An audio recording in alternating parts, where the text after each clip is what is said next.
Welcome back to day 9 of the 90-day modern dance challenge. We're making progress, and today we are going to do a seated fourth position. I know this position mainly from Graham technique, but I think there are other modern dance techniques that use it a lot as well. We're going to start on the floor. I am going to show a quick modification. If this position is uncomfortable for you, you can use a chair. Let me grab one actually.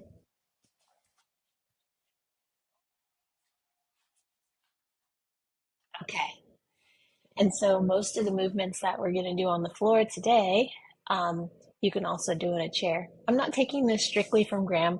I studied Graham technique at the Ailey School for about a year and a half, and then before that from teachers who'd taken Graham classes but weren't strictly Graham teachers.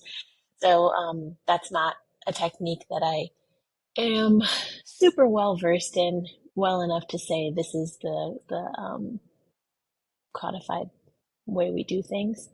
But I am going to show some movements that will probably feel similar to that style of modern. So you can start in your chair and you're going to bring your right foot forward and you're going to bring your left foot back. When we're seated on the floor, we'll be on the side of the hip here. So in the chair, if it feels comfortable for you to shift onto that right hip, you can do that. And then if not, you'll just sit here with one foot back, one front, and really you can do this seated completely. We're going to do some shifting in our hips, pulling one hip back, pulling the other hip forward, and some spiraling that we've already done on the floor, but now we're doing it in an open fourth position.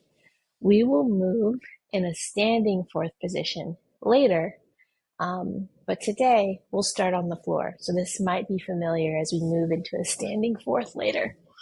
Feel free to keep using the chair. I'll move this one over here. Let's go ahead and start seated on the floor if you're comfortable. You'll bring the right foot in the front and the left foot in the back. We're not going to be super particular today about where the toe lines up with the knee or anything like that. We're just sitting as it feels comfortable for you here, and we'll place the hands on the knees.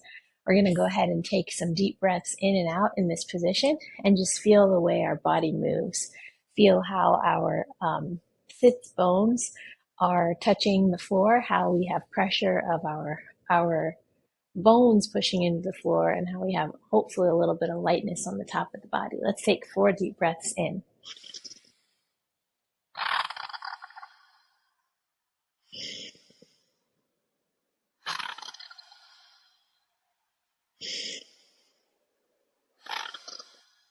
Last one.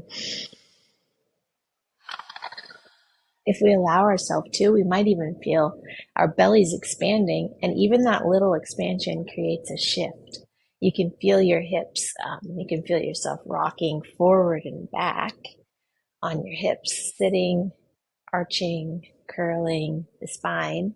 And we're going to keep our hands here and just shift our weight onto the front leg and onto the back leg. We'll do that 8 times, shifting 1 and back and 2 and back and 3 and back. You can press that knee down if it stays. Mine just comes up.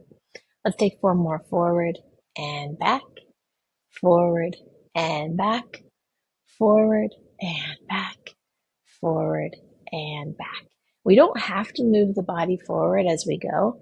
We can really take that subtle shift and keep our upper body pretty much where it is and just feel our hips shifting. But we're not particular. Again, if you want to really rock with it, go for it. We're going to bring the legs forward, flex the feet, unfold forward,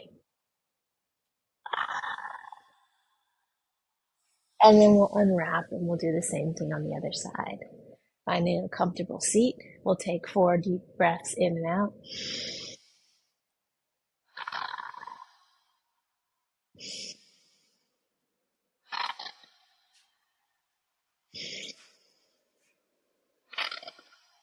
Last one.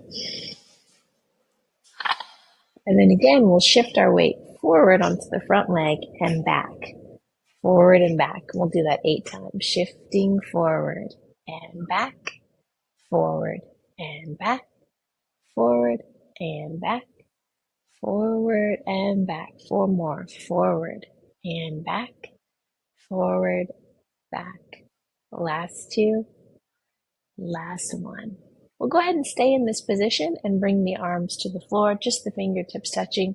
Let's reach up and over toward that front leg side. Turning the head down toward the floor, pressing up out of the shoulder,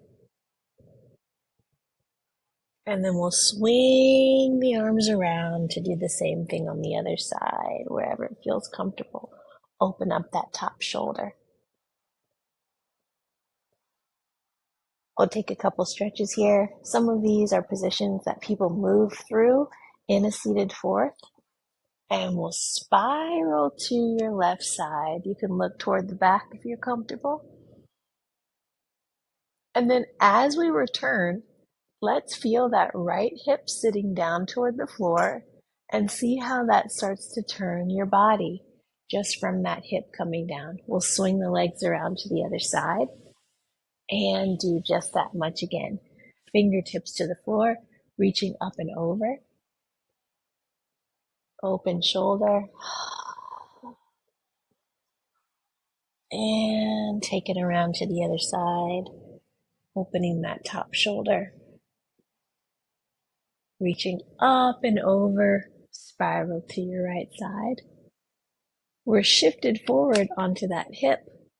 Let's go ahead and pull back with the left hip and see how that brings us back to the center. So again, we can use this hip to shift us forward and back. Let's just take now a simple exercise that we can do.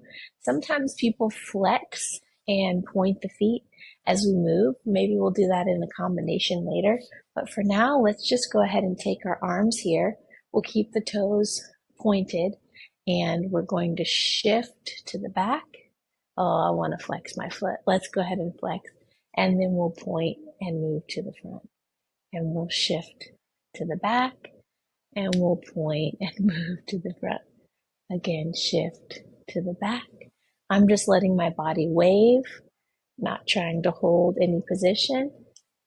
And wrap. All right. And we'll swing the legs around again.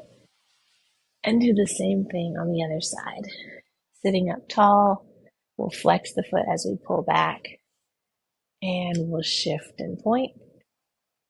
And we'll flex and pull back. And we'll shift and point.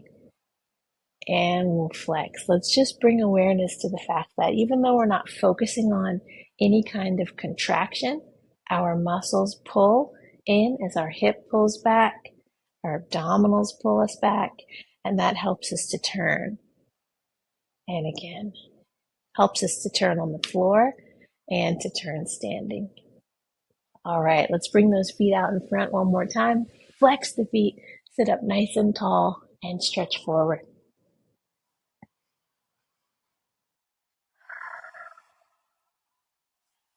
All right, those are just a few exercises that you can do on the floor in a seated fourth position. You can swing the legs around. You can turn from that position. Again, it really prepares us to stand in fourth position and to move through a standing fourth position, which I'll just show. In ballet class, sometimes we have that fourth position crossed toe to heel. Sometimes in modern, we're able to keep that nice wide open fourth, sometimes in ballet too. But this allows us to practice shifting in this position, to go and turn in this position. All of those things are the same. Our roots are developing on the floor, and then as we grow, tall tree, we've got our trunk moving, and we have our branches moving as well. There's one thing I was going to say, this I know is getting long. There's one thing I was going to say about the open fourth. If I remember it, I'll say it tomorrow. We'll be back again for day 10. Thank you all for joining me. All right, bye-bye.